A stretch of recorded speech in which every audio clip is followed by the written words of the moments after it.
If you have a dark rum and a dry vermouth, you can make a Black Devil No. 2.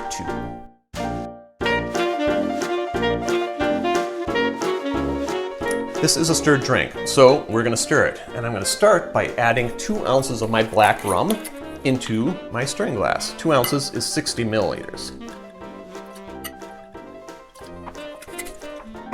Half an ounce, or 15 milliliters, of your dry vermouth. Add your ice, that one too, and give it a stir.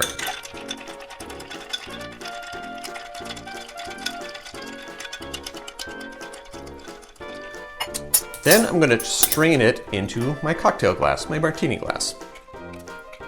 That is a beautiful color. And your garnish. Black olives. I've got 3. Use 1 or 3, never 2. I don't know why never 2. It's just kind of a rule. I'm using 3 because I like olives. And there you have it. Black Devil No. 2. Drink with good spirits.